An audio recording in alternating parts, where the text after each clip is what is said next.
Welcome into the best in paranormal podcasting. This is Darkness Radio. I'm your host, Tim Dennis. Got a really cool show today, folks. I was turned on to a brand new Small Town Monsters Investigates movie, which I had the pleasure of watching not once, but twice, because I got really intrigued by this thing. I sat down, I started to kind of break it down a little bit, because some of the things that Hellbentholler captures in this movie gives me chills up my spine, up and down my spine. And it's one of those things where, you know, when you get a Bigfoot movie or you get a creature movie or a cryptid movie, you get a lot of what's that, a little bit of rustling here, a little bit of rustling there, and you go, well, okay, that's interesting. Some of the things that is in this movie, folks, will make you stop in your tracks and make you think twice about going into the woods. I'll tell you, we're gonna go into this quite a bit with Jessi Doyle, who's the director and really the creator of this movie. And the one of two, well, there's two members of Hellbentholler, and she's one of the founders of Hellbentholler. And really the raw creative style of this movie, and this movie that we're talking about today, is The Monster on Morris Mountain, Bigfoot in the Uwharries. And we're going to North Carolina today. I'll tell you a little bit about the group, and then we'll jump right into today's program, because today's program is going to be one of those that'll keep you on the edge of your seat today. They hail from the Carolinas. Hellbentholler is a two-person research team that investigates all manners of high strangeness in the southern Appalachians.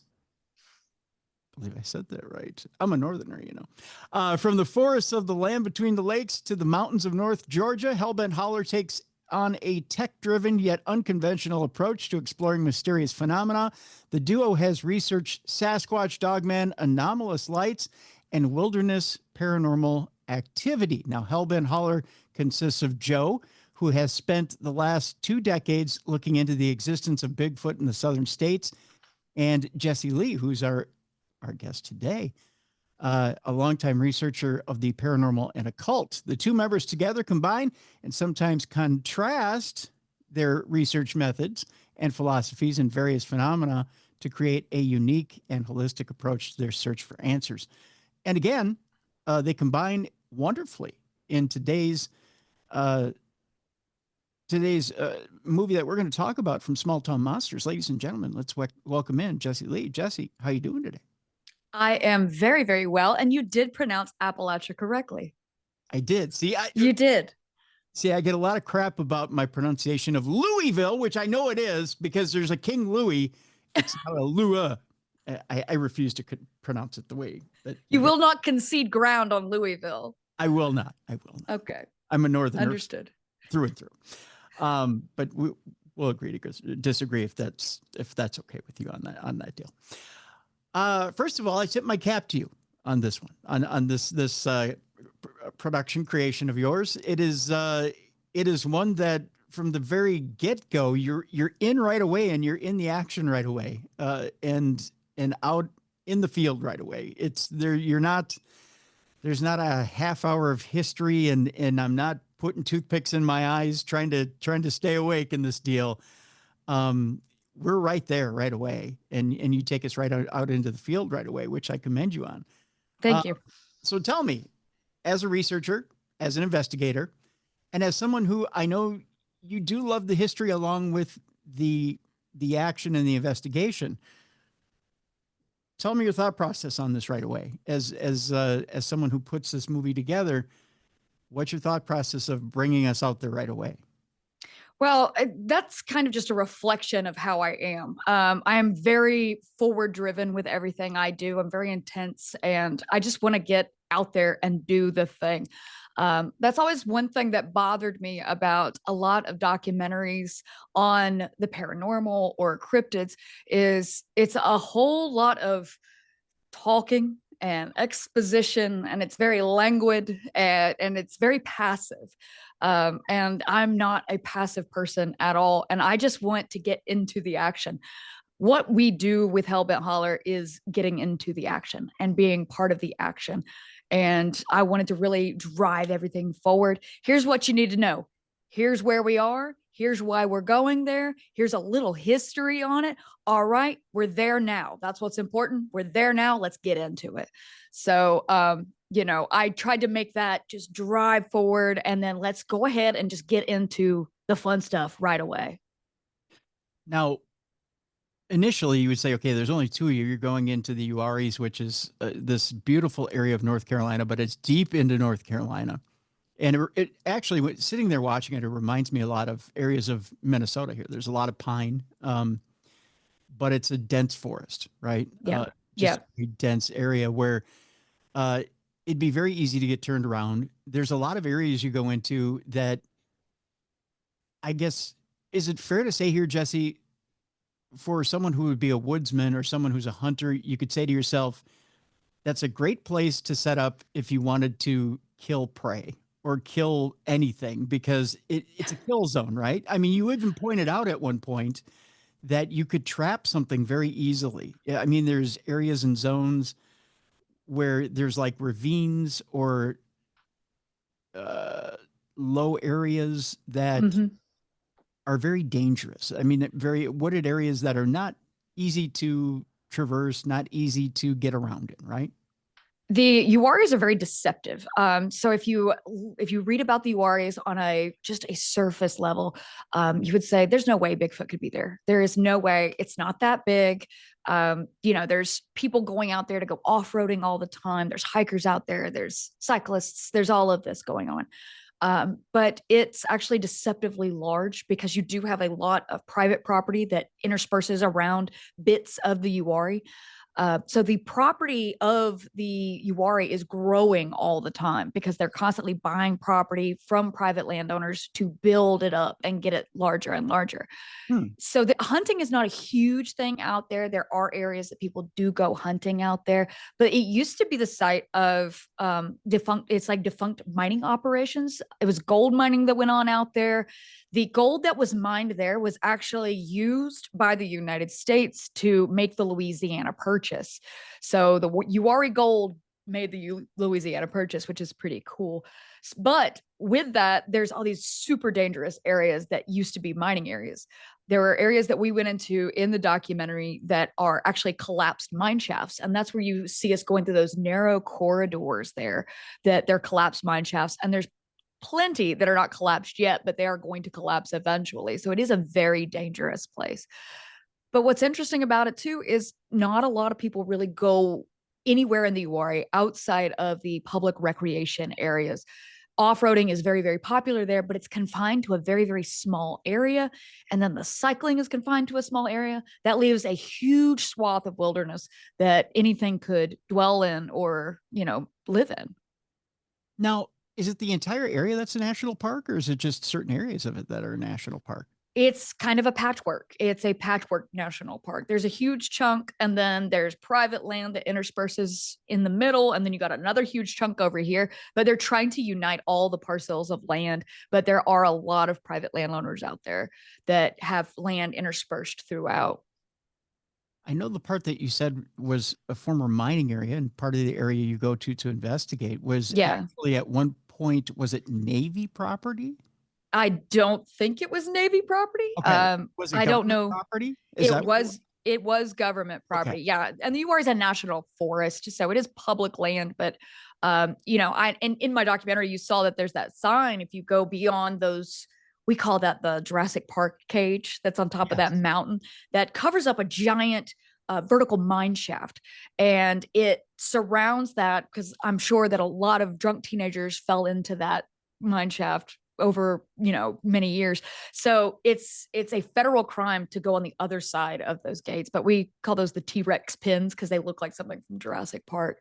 But I don't know, the Uwharrie is a very strange place. The ownership of it in terms of what level of government owns this and this and this, I'm not sure, but it is a national forest. Well, the reason why I bring it up is because, it's interesting that there's probably a combination of authorities out there. If you say it looks like the Jurassic Park pins, but if you also cross reference too, there's a newer structure, the border crossing, that looks a lot like that as well. Yeah, yeah. Yeah, It's the same kind of vertical steel right, pylon kind of thing. Yeah. right.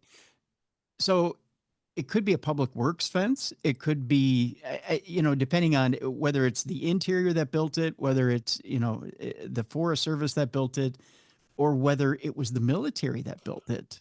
Right. It could be a number of different branches that could have built it to keep someone out. And that's an interesting thread to maybe pull on going forward. That dig into the history of it. Who built what and why did they build it? Yeah, yeah. Uh, because if there's gold interest there and it's been mined, I mean, obviously you're keeping someone out for safety. But if Right. there's some remnants that are still there, well, maybe it's been built to keep people out because potentially there's something still there to get, you Or know, to keep something in. or yeah, maybe there's something dangerous there to keep someone in, right?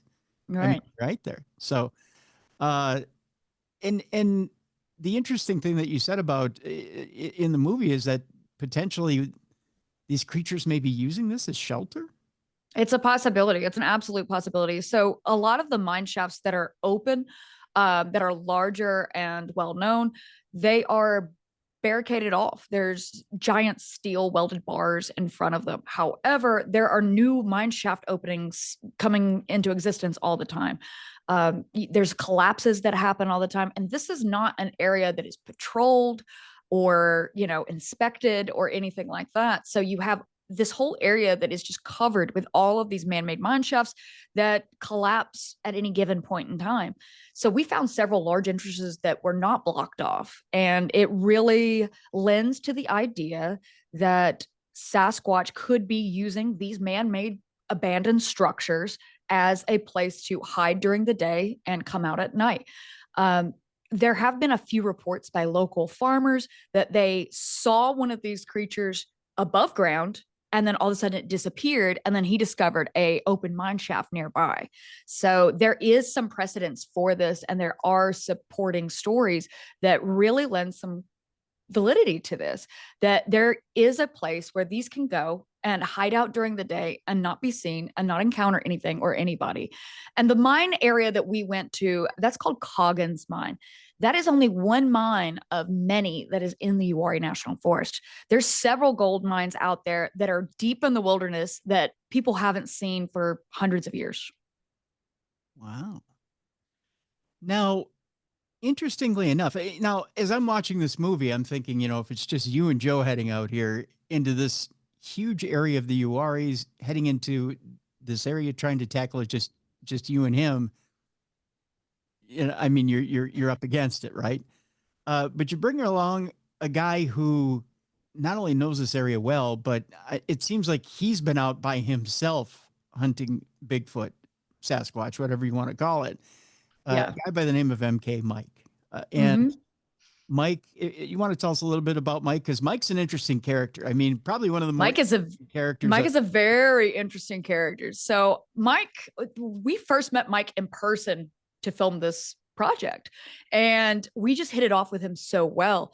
He is an Afghanistan veteran that came back, and many veterans from that war fought with a lot of demons when they came back, and he really just threw himself into ultralight hiking and hiking. And he did the AT several times, but he moved to an area that is about an hour away from the Uwharrie National Forest, and he just started going up there and hiking and going out by himself. He was out by himself, hammock camping all the time and hiking. He knows that area like the back of his hand, and he's had several strange encounters out there, but nothing super overt. So he was definitely an asset when it came to this project, because Joe and I, we're traveling 3.5 hours to get up there. We really had only been to the Uwharrie National Forest twice prior to filming this documentary and going for the few months that we did filming this documentary. We were out there, I think it took us about 2 or 3 months for us to film this entire thing, because we go out there over and over and over to gather the evidence that we actually gather in the end.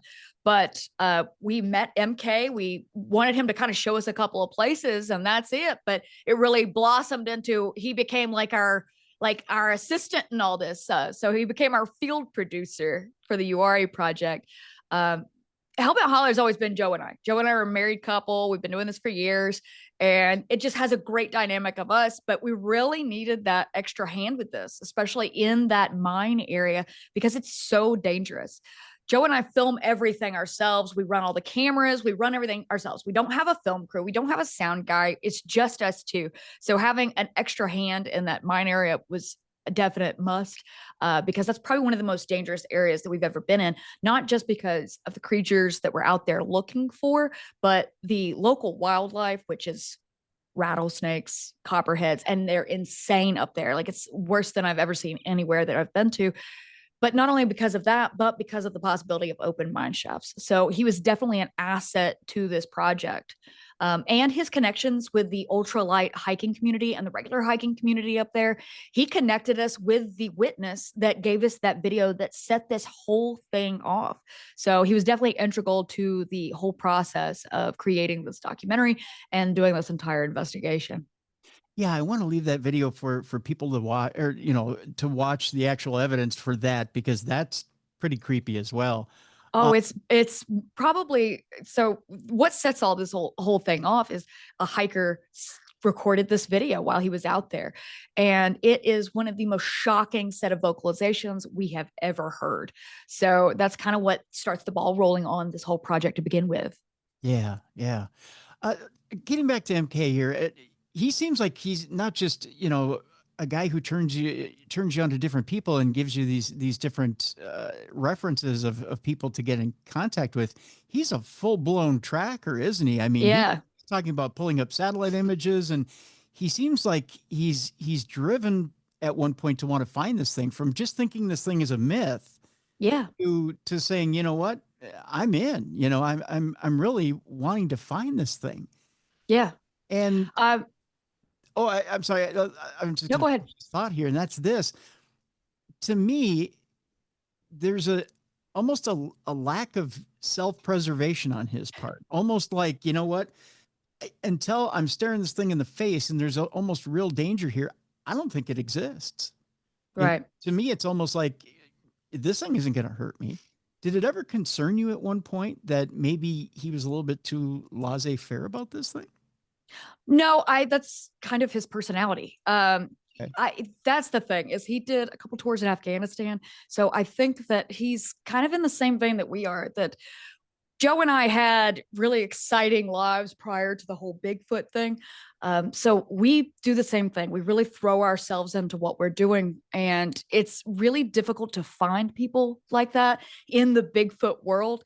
A lot of people that are into Bigfoot and are really active in the field, they don't go out and investigate. And if they do, it's very, again, like I said before, it's very passive. They'll go to campgrounds, and that's fine. They'll go to campgrounds and sit around and tell stories. And there is a place for that for sure. But the whole philosophy with Hellbentholler and everything we do is to go into the action, and to disregard your own safety to do so. Just get the footage and get the evidence. And I think that's why we hit it off so well with him, is we are kind of in the same vein of, it doesn't matter what happens to me as long as we get the footage and we get the proof. So we really kind of meshed with that, meshed over that factor. We're the exact same way. So I'm never concerned, because I'm always the person that's going to dive into the volcano myself. So I was just like, all right, let's do it. It was really exciting to have somebody else be part of the group that has that kind of attitude, that drive, and that, just throw it all to the wind and let's get it done. Well, let me ask you this, Jessi, and I have an important question at the end of the program to ask you too, about that kind of throwing everything to the wind. But when you prepare for a shoot like this, as far as safety goes, when it's just you and Joe, how do you prepare for your own personal safety? So in case you run into one of these creatures and it's hostile, because I know you deal with R&Ds, you deal with Seth, and you deal with the other guys at Small Town Monsters. They've run into some stuff too in their day, and I'm sure they'll tell you that, you can never be too prepared. Right. You can't fend off everything, right? But you have to have something with you at one point or another. to try and help you along the way. What is it that you carry with you to try and help you in case you do run into something out there in the woods? So before you even go into the woods, before we go into the woods, you have to start with preparation and training. Joe and I both go to survival courses. We've been through all of that.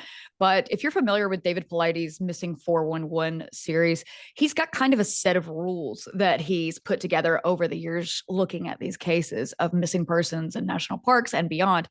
One of those is to always carry a personal locator beacon. So we always have one of those on us. We have a Garmin InReach Mini that is always attached to my body or my pack. And so we always send messages on a periodic basis to somebody back home so they know exactly where we are and that we're okay.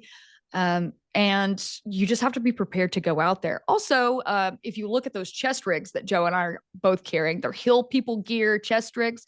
Those are always on us. It doesn't matter if we take our backpack off to go relieve ourselves in a bush, the chest rig is always on us because those chest rigs have Glock 10 millimeters on them.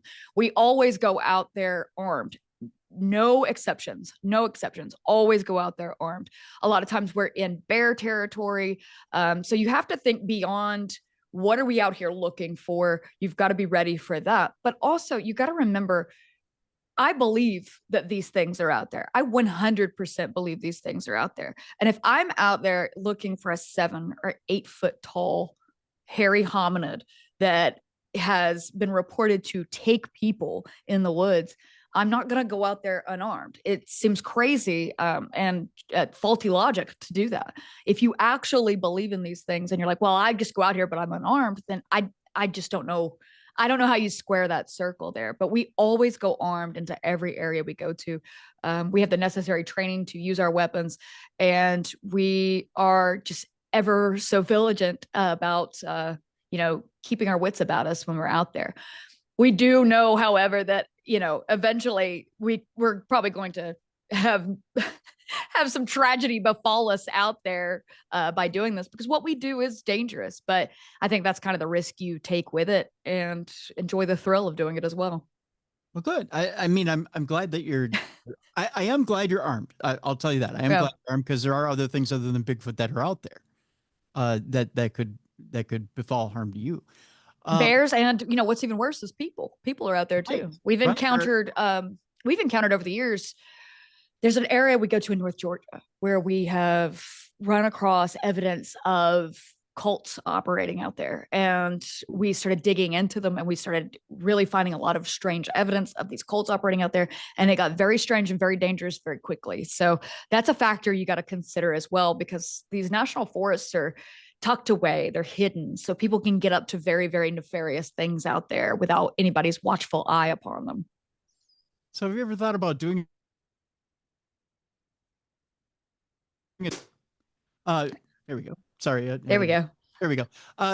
So have you ever thought about doing a documentary about these cults that are out there? So on my channel, I have short form documentaries that I've been doing over the years. We've been doing the channel for probably 4 or 5 years now. But yeah, absolutely. I want to do a full length documentary on one of these cults, but we've really encountered one cult that's very, very dangerous. And we've got to figure out how to navigate those waters to where we can do it, to where it's safe for us to release a documentary about these people. Wow. Okay. Sorry, I didn't mean to get on that tangent. Yeah, that's fine. No, it's crazy. Yeah. Wow. Okay. So let me throw this unexpected little question at you, and that's this. I mean, we hear things like, well, the whole reason why I don't go, you'll hear this from investigators of Bigfoot as well. The reason I don't go out into the woods with armed looking for them is because if I go out armed looking for Bigfoot, well, if I expect trouble, they're going to give me trouble. A lot of times they believe, well, if I go out with a gun looking for Bigfoot, well, Bigfoot's going to come at me with an attitude and is going to want to fight back. I take it you're not one that subscribes to that as well. That's not a risk I'm willing to take. I mean, that's the thing, is you can walk by a rattlesnake over and over and over again, and it doesn't strike you. It doesn't mean it's not going to eventually strike you. It doesn't mean it has no intention to ever strike you. It doesn't make it less dangerous just because it didn't strike you that time. So my safety and my well-being takes precedence over any sort of nonviolence philosophy that, you know, anybody can spout off. I'm going to protect myself no matter what. And that just applies to everything. That's just how it is. Because I believe in self-preservation above any kind of peaceful interaction. We don't go out there waving a gun around. We don't do anything like that. We don't do anything provoking. We're not, you know, we're not Bigfoot bouncers. We're not out there yelling into the forest, come and get me, Bigfoot, or anything like that. We're quiet. We're investigative. We keep our firearms tucked away in our chest rigs. We never take them out. But yeah, I'm not going to forego my personal safety for that. Yeah. Just clarifying as to different positions and whatnot, because I find the theory interesting. I find both the Aper theory and the, you know, transdimensional theory of different theories of Bigfoot interesting, right, and different methods of investigating it interesting. And I just don't think that's a risk I'm willing to take. Like, you know, I'll be like, well, listen, maybe if I go out here unarmed, I'll have a peaceful interaction with this. But what if you don't, you know? And they're like, oh, darn, I guess I shouldn't have come out here unarmed. So that's just a non-negotiable. That's not a risk I'm willing to take. I'm a practical woods person too. If you're that deep in the woods, I'm taking every precaution to protect myself too. I'm not. And I think a lot of that comes just from people kind of, you know, armchair quarterbacking and speculating about it. Like if you know, like, well, if you don't do this and this and this, sorry, but like, you know, if you have no sense of self-preservation, I don't know what to tell you. If you want to wander out in the woods into bear country without anything, you know, God bless you, honey. That's a good way of putting it. Yeah, it's one thing to say, oh, I could wander out there and I'll be absolutely safe and, you know, be Snow White and be one with nature. It's a whole nother thing to go out and do it for an extended period of time. Yeah. Yeah, it's a tough thing to do. That's for sure. I tell you what, Jessi, let's take our break here. When we come back, I want to talk a little bit more about some of the things that you find out there, and speculate a little bit about what you truly believe is out there, because it's interesting, without spoiling too much about the movie, because I don't want to tip off anything about the movie. I want to, again, let that speak for itself, because there's so much richness there and good stuff there that people need to check out. And it doesn't let you rest. You never get to rest while watching this film. You never get to rest. Not at all. Not at all. It's one after another. And there's one particular scene that I do want to talk about, that I want to ask you if you learned anything more about, because it is bone chilling. And we'll talk about the psychology of what's left behind. I'll tease it with that. A lot of times, sometimes you'll, if you see something, like if you're driving by, you'll see something left on the highway, someone's refuse, and it looks odd. Like sometimes if you drive by, you'll see a garbage bag laying on the highway and maybe it's got something in it, and your mind wanders as to, oh my God, what's in that garbage bag? It could be a dead body, something like that. You find something that's just laying in the woods that nobody should abandon. You're right. Correct. We'll talk a little bit about that when we come back. Absolutely. And where the mind can wander. That to me was one of the scariest things that was in this movie, because for someone to abandon what they abandoned, and I noticed a little bit as I watched it the second time, as to some of the things that were left behind in the contents of. And there's more footage of that I didn't include. So yeah, it gets deep. Really? Okay. Yeah. All right. We'll talk about it when we come back. Name of the movie is from Small Town Monsters Investigates. It's The Monster on Morris Mountain, Bigfoot in the Uwharries. It is so good. It's presented by Jessileigh and hellbentholler. It's presented by Small Town Monsters. Jessi, am I right by saying that is this available in August, or is it available now?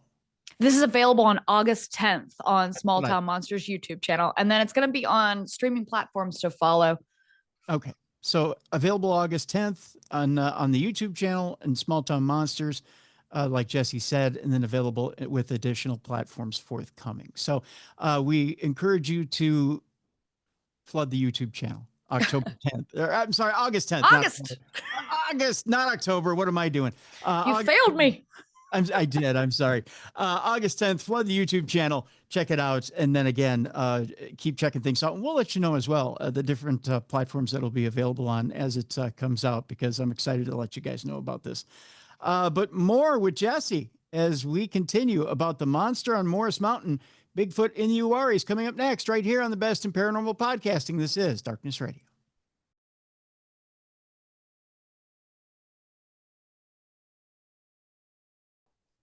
Welcome back to the Best in Paranormal Podcasting. This is Darkness Radio. I'm your host, Tim Dennis. My guest is Jessileigh from Hellbentholler. Name of the movie, The Monster on Morris Mountain, Bigfoot in the Uwharries. It's available from Small Town Monsters on the YouTube channel coming August 10th, and then it'll be available in different platforms after that. Okay, Jessi, we had teased before the break, as you, in the beginning of the movie, as you guys are first moving forward into the forest, yourself, Joe, and I believe at this point you had MK with you, if I remember right? Not in the initial discovery. Okay, not in the initial, that's right, that's right. But as you're moving forward into the forest in the Uwharries, you come across something. Tell me what it is you come across and why this is so alarming. So during this segment of the film, we're actually behind Yates Place Campground, which is the site of many aggressive encounters. Yates Place is a free campground, so you'll have people who are long-term campers who will go out there and stay for extended periods of time, often homeless people who have nowhere else to go, but they can set up and they can stay there for a very long time. But it's also the site of a lot of aggressive encounters. There was an encounter in particular where there was a gentleman out there who was there for an extended period of time, and he was the only one out there. And something kept coming up to his camp in the night and screaming and shaking his tent. And it just terrified him. It basically terrorized him. He got to the point where he would spend all day collecting firewood to build the fire up. That way he could keep it up and keep this thing away at night. So that's what we're going into. That's the context. That's the context of us going into the area behind Yates Place. So we hike into the area back there. And as we're going along, we find a tent that has been abandoned, but it's abandoned in very strange circumstances. Everything that this person had is also with the tent, including their clothing, their food, personal items. It's all there. And it looks like the tent was dragged down from another location. Because where the tent actually was on an incline, and no one's going to set a tent up on an incline like that. But it looks like it was torn open to a degree, and all of their stuff was there. But I don't want to speculate on what exactly happened because I don't know, and I don't want to jump to conclusions. So, they could have just gotten out of there in a hurry and left every worldly possession that they had behind, or something could have happened to this person. So this was quite a shocking discovery, as you can imagine. So we continued on with our investigation. And then subsequently, we asked MK to come back with us to the site after and give his opinion on it. MK participates in a lot of forest cleanup. There's not a lot of cleanup that occurs that is state funded or federally funded for the Uwharries. So most of the trail maintenance is actually done by hikers that frequent the Uwharries. And he's a part of these organizations. So he's seen all kinds of abandoned campsites before. So he was a great expert to go to when it came to finding out, okay, how does this look and how does it compare to abandoned campsites you've found before? So he was a great resource for that. We brought him in and he was honestly shocked by the scene that we found. The tent was an expensive tent. It wasn't a cheap Ozark Trail, straight off the shelf tent. It was actually a pretty expensive tent. And he noticed that a lot of the items that were left behind is something that he's never seen left behind at one of these abandoned sites before. So it was kind of a shocking discovery, especially right in the location where we found it. It's in an area where we have account after account after account of aggressive behavior and aggressive attacks from Sasquatch. It seems to me that as I was, because I took and I told you I watched it a couple different times. I took and froze the frame a couple of times, and I was looking at some of the different items that were there. Yeah. Did MK, did Joe come up with the same idea that I came up with, that this tent might have belonged to somebody who was trying to live in that area or squat Yes. in that area? Absolutely. Absolutely. You have a laundry basket there. Yes. You have things that are not, they're not things you would take camping. If you're going camping for the weekend, you're not taking these things. This is not the first time we've encountered this scene before, though. I'll let you know that as well. We've done extensive work in the land between the lakes. And I don't know if you're familiar with that area, but it's a national recreation area in Yeah. Tennessee and Kentucky. And it's quite famous for dogman encounters. Mhm. During one of our expeditions up there, we set off into the woods, off trail, way off trail, into a very, very remote area. And we discovered a tent that was the same kind of scenario that we found here in the Uwharries. And it had rips into it. And it was completely collapsed. All of their effects were strewn about, and it looks like something clawed its way into the tent. And we found another scene in the land between the lakes that mirrors that exact scenario. Somebody went out there, they were living there because they had nowhere else to go, and they had all of their worldly possessions with them. And then one day they're just gone, and it looks like something removed them from the campsite. That's why it's eerily similar to that. And it's the same kind of scene all the way down in North Carolina in the Uwharries. A lot of times when you have people who go into these national forests to live long term because they have nowhere else to go, these are often people who are on the fringe of society. Nobody's looking for them. Their families have written them off at this point. So if they do go missing, there's no official report or anything. A lot of times these are people who everyone expects them to OD eventually anyway or disappear anyway. So nobody's looking for these people. So they're on the fringe of society. They're on the edge of society there. So if they do go missing, there's no official report. There's no organized efforts to find them. They're just gone and nobody knows it. So, that's something to take into account as well. People were asking me, "Oh, did you look at all the missing persons reports?" And I'm like, "Well, a lot of these people that go and they have nowhere else to go, and this is what they have to do to survive. They don't have anybody in their lives to make these missing persons reports. They're just gone, and you never hear anything about it." Yeah. Yeah. Now, automatically, I think to myself, okay, if it's not a supernatural creature that's coming in there, ripping the tent apart and even dragging it down, I think to myself two things: one, serial killer, or two, those cults you're talking about out in the Yeah, woods that are looking for someone for a human sacrifice, or yeah. or drug debt gone wrong, Mm-hmm. or some other type of foul play. um Now, you said there was other evidence that you found that you didn't include in the film. Did you find anything like blood spatter or anything like that amongst the wreckage there? There was no blood splatter or anything like that. There was some strange, on the part where we're in the Coggins mine area and we find that blouse. Yeah. There was brownish reddish stains all over that. I cut that out of the film because I didn't want to get too. I didn't want to include that. You Yeah. can't. You kind of have to find that line to cross or not cross. Right. Um, Now, when it comes to that tent, like I said, that when it goes deeper in terms of this is a scene I have found before in the middle of the woods. And I would never say that these things are connected because you've got geographically, they're so far apart, but there's obviously some kind of pattern here that is developing. And I'm wondering if any of these other national forests, that the same scene in these remote wilderness areas is not playing itself out over and over and over again, where people who are vulnerable and alone suddenly find themselves taken. There's a difference between, I'm sure MK even told you this, being someone who does clean up quite often. There's a difference Yeah. between a bunch of kids who go out in the woods. Get drunk and then leave their tent behind. Yeah. Yeah. And somebody who, this is all their worldly possessions. This is it. This is all they have. And they're not just going to get out of there and leave everything. Because you can tell this is kind of everything and this person had left. When you're down to nothing, even the smallest thing is a treasure to you.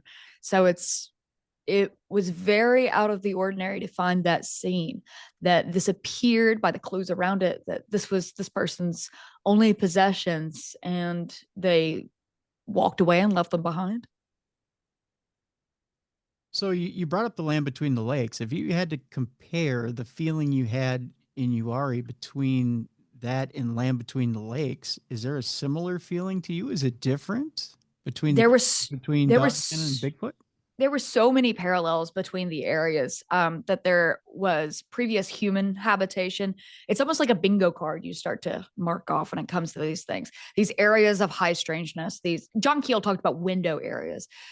There's these areas of high strangeness where it seems like this stuff just seems to gather and happen. And it's not just cryptid activity, it's paranormal activity, it's poltergeists, it's strange sounds, strange disappearances, strange lights in the woods. And it seems like all of this activity happens around these areas.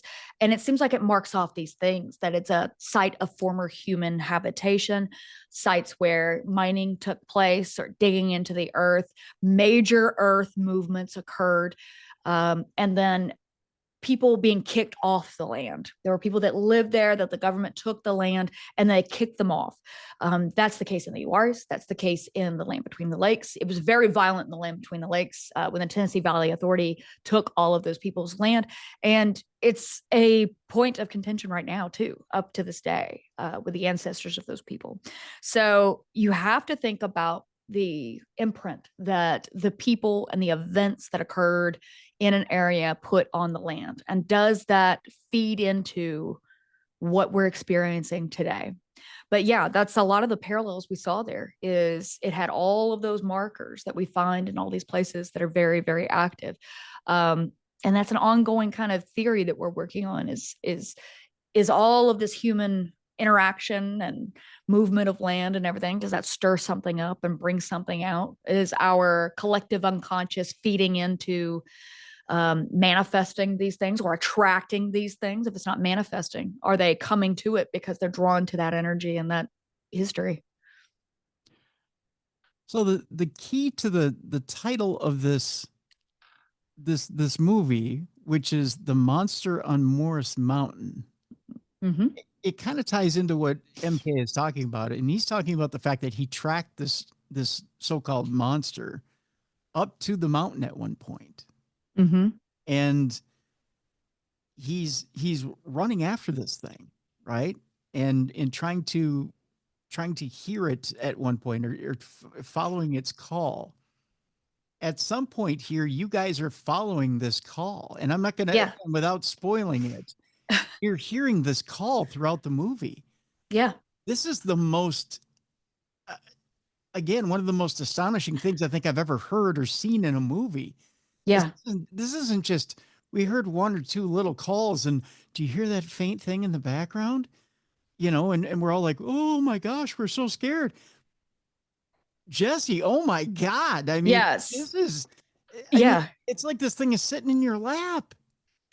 So yeah, so we actually had to, that was the big thing with the Uwharries, is it's audio, audio, audio, audio. You hear it. That's what initially kicked off us going out there, was that hiker hearing that, recording that. It's that audio. So that seems to be, that was the common thread. It's like, you can hear it. And we would hear it.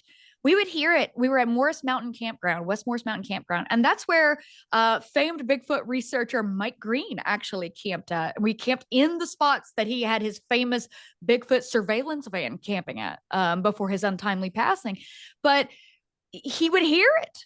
He captured the squeaky thermal footage out there as well. We actually found the stump, what's left of the stump, where he placed a Zagnut bar and actually captured the squeaky thermal, which we do show a small portion of in the beginning of the film when we kind of do a short history recap on there. But we were there and we would hear it night after night after night. And we would try to capture it. This is over a period of a couple of months. I was filming this. We'd be out there and we'd always camp at West Morris Mountain Campground, just because that's, why wouldn't you, you know? So we'd camp out there and we would hear this over and over. And we're just, what this is insane. We try to capture it. We'd have a lot of difficulty. We're very tech heavy with how we approach everything, and we're always trying to solve the problem. So we built the Super Sound Stick, which has a shotgun mic on top of it, a 32-bit float recorder attached to that, and I've got my headphones in, and it's on a monopod. And then that way, when I would hear the sound where it was, I could pinpoint it and locate it. And that's how we got those crazy vocalizations that we got. But they're insane. And I think at one point you just look at me and I just put my hands up and I'm just like, I can't get any more. We've got hours and hours of these vocalizations and they're so consistent. If I had any doubts about the existence of Sasquatch or Bigfoot, I think those pretty much put the nail in the coffin. I've never had a class A sighting. I've never stood there and seen a Bigfoot ever. In all my years of doing this, never. I have not. I would love to, maybe not. I don't know how I would react. Even if you prepare yourself as best you can, you don't know how you're actually going to respond to that thing, that should not exist. But this audio that we captured, the audio that the hiker captured initially that brought us there, and then the audio that we captured and experienced, there is no explanation for it. That's a Sasquatch. That's a Bigfoot. That proves to me that this exists. Nothing short of me seeing one standing right in front of me would change that. That would be the only thing that would top this, that those vocalizations are absolutely insane. And I pinpoint him going around and up the mountain. It's crazy. Wow. Have you ever heard the samurai type chatter that they do? Yeah. So Ron Moorhead's Sierra sounds, they're akin to a language. It sounds like a language. It sounds like two creatures communicating back and forth, a female and a male. But I've heard that. What I captured was not a conversation or a language. It was a calling out. It was a signal. I'd love to get some samurai chatter on audio, and eventually I might. We're going to continue to do this work in the Uwharries, but it's been the best audio captures I have ever gotten. I've heard some similar things in the woods, but I've never been able to capture them to the degree that we captured them for this film. But what I capture with this film is something calling out. It's something signaling and calling out over and over and over and over, and we capture it. So let me ask you this. Do you feel like the people that are going into the Uwharrie, whether it's to camp, to hike, to use the trails, to bike, whatever it is they're doing, run, do you feel like Bigfoot's looking at them as intruders and they're getting kind of chapped about it, and maybe they're interacting with humans like, you know what, just get out of here? Or do you feel like it's more of a primate human experience where they're getting upset? Or do you feel that this is a higher being that's saying, you know what, you really need to stop infringing on our territory? I don't know. I mean, I can't speak for any motivations, or I can't apply human motivations to something that we just don't know about. We don't know what its motivations are. We don't know what their motivations are, what their desires or interests are, or anything like that. We just simply don't. I think there's probably a curiosity factor. I personally think that Bigfoot, Sasquatch, it's apex of the apex. I don't think that there is a feeling of threat. I don't think they feel threatened by us. I think that they're more curious about us. What's interesting about the Uwharries is you can set your watch by when people are going to be there or not be there. It's very populated on the weekends. Through the week, it's almost deserted. So, if you have something out there that is an apex predator of any kind, it's got pattern recognition, obviously. During the weekends, when we were out there, we never really heard a lot of vocalizations at all. We got a lot of vocalizations during the week when there was not a huge human presence there. And one interesting thing that we discovered while doing this was it seems like whatever is out there that is making these calls, putting out these signals, that it uses the environment and the human interaction with the environment as cover for it, whether it be a car going down the highway or a plane overhead. it seems like they use that as cover for when they put these calls out. There are many, many times where we try to capture one of these calls out there, and there'd be a plane going overhead or a car going down the highway, and we just could not get it. And it's eternally frustrating when you're trying to capture the audio of this and you just keep having these interferences. And it gets to the point where you're like, this is not a coincidence. This is a tactic. This is something that these things have developed, and they're actually using the human interaction and human interference with the environment as cover for their communication. So they're purposely using sound cover. Yeah, I absolutely believe that. It just happened too many times for it to not be the case. Now, what we got for the film that we actually presented in the film, that was during the middle of the week. There was not a lot of people out. There was no people out, actually. It was completely silent out there. So maybe it realizes it doesn't have to use any cover during those times because those areas are just not populated whatsoever during that time period. I want to ask you a kind of an odd question. That's this. Ronnie LeBlanc, who I've had on the program quite a bit from Expedition Bigfoot, has said to me, you know, Tim, in my experience, wherever you see a Bigfoot, you see a UFO. They Okay. go hand in hand. In your experience in the Uwharries, have you seen that shared phenomenon? You hear a voice in the distance. You might see an odd light in the sky. Have you had that? Okay, so not a UFO per se, but there's a lot of stories out of the Uwharries about orbs and lights, balls of light floating through the forest. MK actually saw a very, very strange ball of light when he was on a solo trip out there, and that kind of kicked off what he was doing as well. One strange thing that happened through the course of us filming this documentary and doing our investigation out there, this is so bizarre. We were setting up an experiment, and MK and I are sitting side by side at campsite 11, which is one of Mike Green's campsites. We're sitting there side by side in our little chairs. We're wrapped up, and Joe's working on some surveillance equipment. And we're sitting there and we're talking. We got a little fire going, and we're just looking at the trees above us. And Joe is on a thermal, and Joe's on the thermal, and he's scanning around looking at the mountain behind us to see if he sees anything up there. And it's just kind of, we've been out there for hours, and we're just kind of staking out and kind of just seeing if we hear anything, experience anything. We're just hanging out up there. Joe is scanning around, and then MK and I are looking up, and we just happen to be looking at the exact same spot. And this is so bizarre.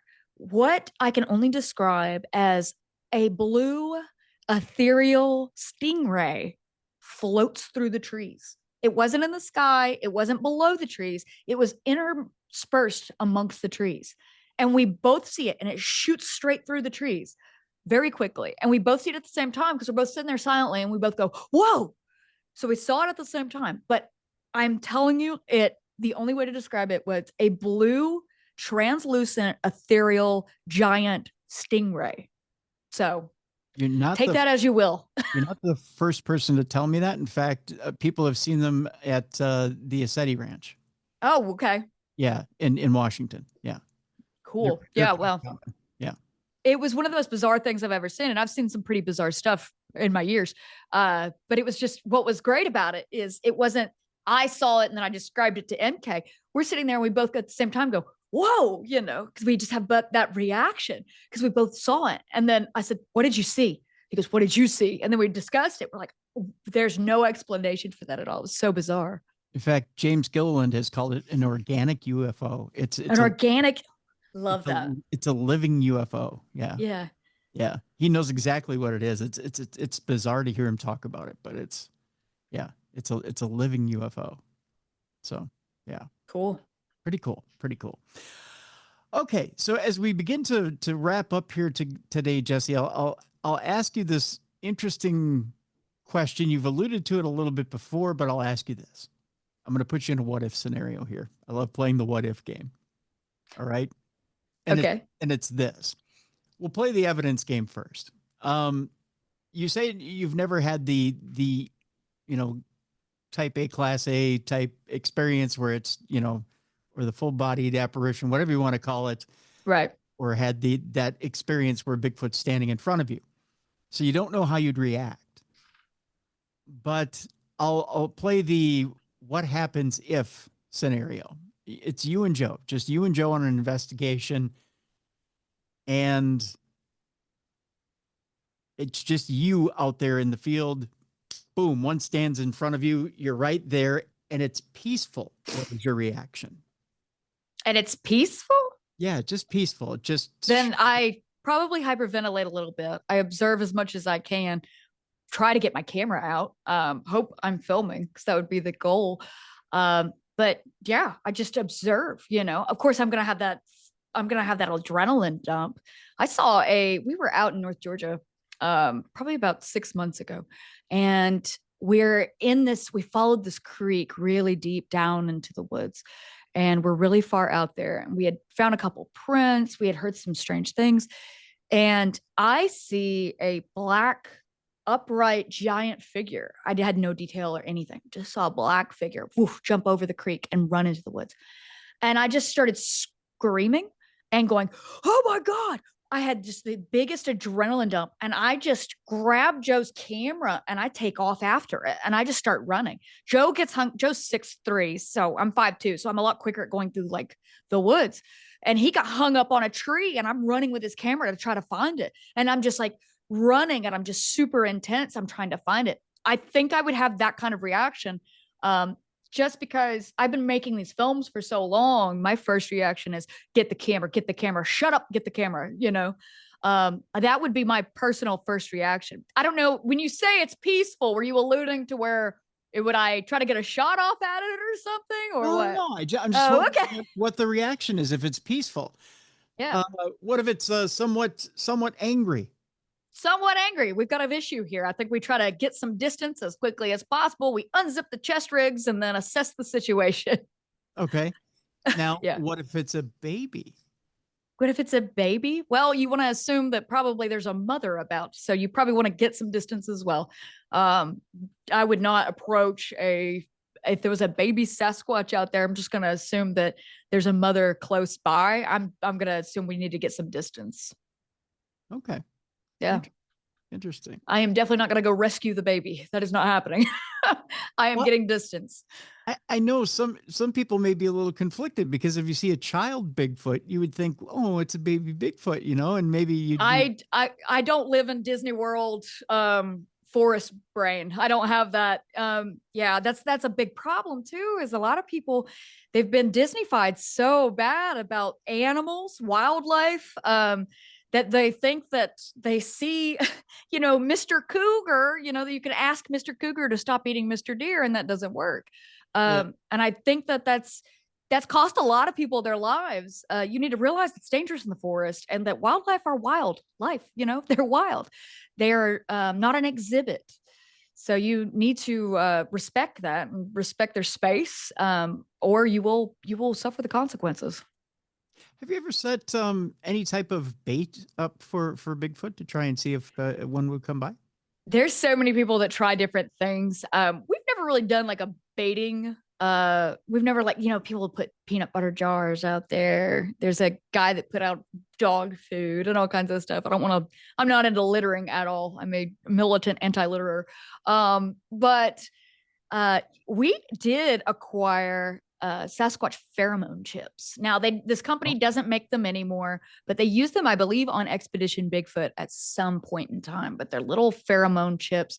A lot of times hunters will use these chips for lure and everything, spray deer lure on them, but they're kind of little jelly chips that come in a jar. And it's a combination of human and ape estrus. So it is the reproductive sense of human and ape kind of combined. So that was the theory behind the Sasquatch pheromone chips. We have a couple left of those, but we've done a couple scent trap experiments is what we call them, where we will kind of ring an area with game cams and then place these scent chips in a tree nearby, like in the middle of it, and see if we can catch anything. We have never caught anything with them though. Interesting. Mm-hmm. These chips smell terrible. I bet they do. They're awful. Yeah. And I'm wondering too, I mean, it's just, I guess it's the ex-hunter in me, if you've ever laid down, say, deer scent or anything like that to see if that attracts them, because of course, deer being supposedly the number one fun meat of, or meat treat of Bigfoot. Yeah. If that's ever attracted anything. We actually experimented. And, I told you we've been to the Land Between the Lakes several times, done expeditions out there. We've actually experimented with using wolf lure combined with the Sasquatch pheromone chip for a scent experiment out there. But it seems like every time we do something like that, a weird, out of nowhere, unexplained, unanticipated weather event occurs. So I don't know what to say about that. It ties into that David Paulides missing 411 stuff too, though. Really? Yeah. Interesting. And so those chips you can't get those chips anymore. So once we're out, we're out. That company doesn't make them anymore. I think they got fed up with crazy Bigfoot people. Yeah. Which is understandable from time to time. Yeah.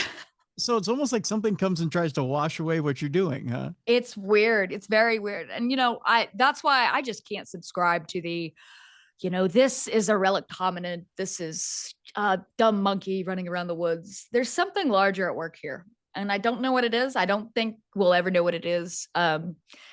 You don't ask an ant's opinion of what you're reading that day. I don't think we'll ever understand it. I don't think we will, but we can try to see patterns and we can try to just observe as much as we can and try to interact with it as much as we can.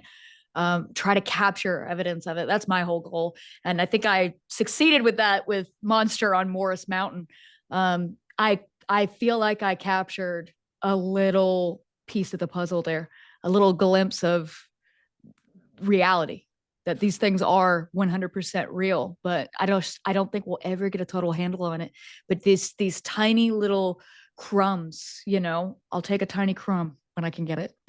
Well, I know that, and I'll leave it for the movie again. I want people to see it in the movie. I know that MK explains something about how they get rid of remains after this is a theory he has, and it's a novel theory I have never heard anybody pose before. But what it took for that theory to come into existence was him going down there to that kill site and looking at it and then applying his previous knowledge of through hiking to it. And he just had that spark. And I said, that is insanely interesting. It is. It's very I don't think that what's great is our little project has really coalesced a lot of people who traditionally have not been involved in the Bigfoot subject before. And so you can have these outside perspectives, these new perspectives where they can apply their personal knowledge of other things to the Bigfoot subject. And we're kind of building our little community around that. We've got a lot of interesting people.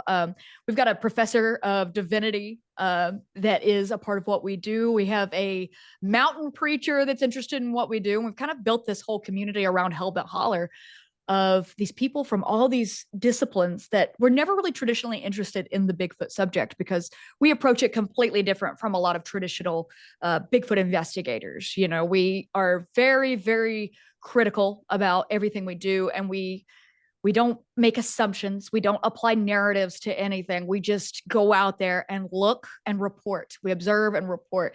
And I always say that we try to do guerrilla journalism, but the other kind of guerrilla, but it's always the gorilla. But that's how I always approach everything. And it seems like it's coalesced into a really nice community of people that have all these crazy perspectives that we can apply to the Bigfoot subject and hopefully get some movement on it.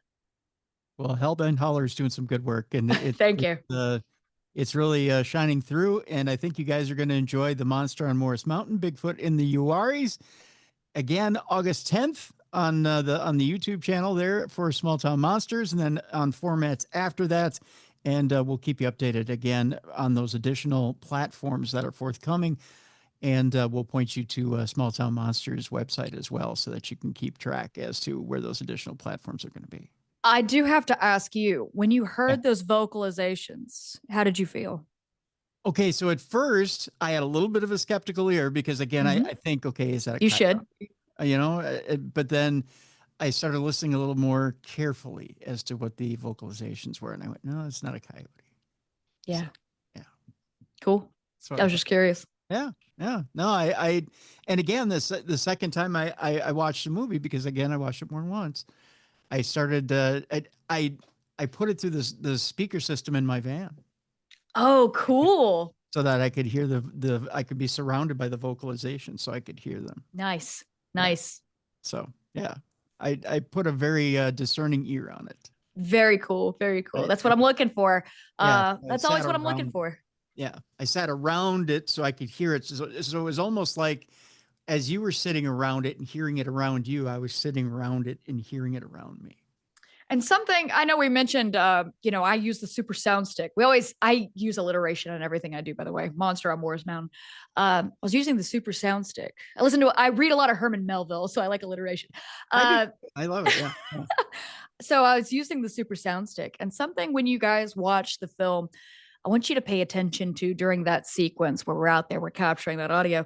Pay attention to the position of the super sound stick. Watch it as we move around. Watch as I move it around.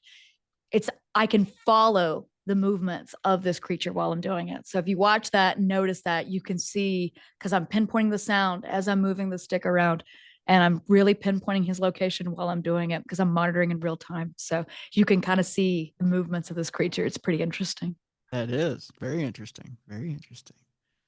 Well, Jessileigh, I tell you that it's you got a good one on your hands here. It's an interesting movie. I think people are going to enjoy it, and you may start a huge tourism boom over there in the Uwharries. Oh, I think they'd enjoy that. The El Dorado Outpost, I think, shared the link for it already. El Dorado Outpost is kind of like a famous little gas station that's out there. We always stop in there. So, you know what? The Uwharries are really cool. It's a nice place. It's interesting. But if you go in the summer, there are rattlesnakes everywhere. It's one of the worst areas for rattlesnakes. You'll like this, and then we'll wrap up as you wish. Okay. Sure. There is an old scout camp that is deep in the woods in the Uwharries. Okay. Mm-hmm. And it's way up there. It used to get frequented a lot, but now not so much. It has become one of the largest rattlesnake dens in the eastern United States. Just this little camp area. There's a crude sign when you walk up there that says, "Beware the doom that came to Eden." Ooh. Yeah. So yeah, if you guys do go out to the Uwharries, please be safe. The rattlesnakes are really, really bad out there. I have footage of us at a very interesting site way up in the woods from last June, where a 6.5-foot rattlesnake goes right past my feet in the middle of the night. So, and I'm losing I'm just trying to keep calm as it does that. So, yeah, it's very dangerous. Wow. Yeah. All right, so I'll ask you this, and then we'll wrap up here. What? How do you and Joe protect yourself against the rattlesnakes out there? Then, besides the pack you have on your chest. I'm not trying to shoot a rattlesnake. You're crazy. So I'm terrified of snakes. I'm absolutely terrified. So this was a very difficult thing for me to do. So you just have to try avoidance. We use white light at night, especially in the summer months. If we're out when it's consistently above 50 degrees, we have to use white light when we're going around. We just have to. I'm a little more observant than Joe is, so I'm usually on the front watching. We wear snake gaiters. I have some Danner snake boots, but again, I'm 5'2". If you've got a 6-foot rattlesnake, it's going above my boots. That's just reality, you know. Yeah. Another drawback of the small person syndrome, but you just have to look out for them. That's it. I mean, there's no other solution. Just have to look out for them and try avoidance. There is nothing else you can do. So I'm not going back until the winter myself. So that'll be my big plan. That's always a good plan. I had a cousin who he's in Minneapolis now, but he lived in Colorado and Arizona for the longest time, and he used to go out with just a gun. No, I'm not trying to shoot a rattlesnake. I'm not crazy. He definitely was. That's all there is to it. He definitely was. But yeah, so again, folks, the Monster on the Mountain, Bigfoot in the Uwharries is on August 10th. We'll be on the YouTube channel for Small Town Monsters. We have a link in the description of this program. We want you to go watch it early and often. Watch it a couple of times because, again, you're going to see things the first time around, and then you're going to want to go back and look at those things. You're going to want to, again, focus in on them and notice a different detail and listen to those vocalizations. And I got to tell you, you got to start it. You got to buckle up. It's an hour and 42 minutes, but it's going to be, it's all thriller and no filler. That's right. You're right, Jessi. Absolutely. Absolutely. Folks, we're up on the weekend here, and a couple of things for you before we leave you for the weekend. Again, if you're listening to this show on audio and you want to see it on video, it's real simple. 2 different ways to do it. The original Darkness Radio is on YouTube. That's our channel. like and subscribe, watch the video there, or just go to darknessradioshow.com, click on the subject for this show, and you can either watch the video there or listen to the audio or both. It's a one-stop shop, darknessradioshow.com. Second, the Apple app is there and available for Darkness Radio. Either update your Apple apps. You can do that right now for iOS 18, which I believe is going to now change to iOS 26. They're going to update iOS for Apple here with the new iPhone in September. But it's updated. The Apple app is updated currently. Or download the Darkness Radio app for your Apple device and make that a one-stop shop for yourself. For Darkness Radio, you get everything there that you need for Darkness Radio. Third, the Palmer House trip. We have precious few tickets available for the Palmer House to investigate the Palmer House Hotel here in Minnesota. It is raising money for the animal shelter in St. Cloud. Potographs for Pooches is who we're teaming up with. It's Tim Miley, Lauren Miley, myself, and Scotty Rorick. Please come out. It's a weekend for charity to raise money for the animals in St. Cloud, Minnesota at the shelter there. It's August 1st and 2nd, and tickets are available at potographsforpooches.com, or just go to darknessradioshow.com, go to the events tab, click on the link, and come join us August 1st and 2nd. We're going to have a great time. We're going to investigate the Palmer House Hotel, and we're going to help out the animals. So please join us there. Also, check out the link in the description of this program for Dacre Stoker and Halloween at Dracula's Castle. We've got a link there so that you can join Dacre Stoker at Bran Castle in Romania. Hang out for 10 or 12 days. Did I just see Jessi throw her hands up there? I know, it's the perfect vacation, Jessi. 12 days. You can split it into 10 payments. Go join Dacre Stoker in Romania. It's perfect. It's the perfect Halloween vacation. Look at me. I'm made for that. You are made for that. Exactly. You and Joe need to go. You can go with Mysterious Adventures Tours. There's a link in the description of this program so you can do so. Check it out. There's a link, again, in the description of this program so you can do so. That'll do it for this weekend. Again, folks, we want to thank you so much for continuing to support the program. For myself, for Mally Fox, for Jessica Freeberg and Beer City Bruiser, thank you so much for continuing to watch and listen to the best in paranormal programming. This is Darkness Radio.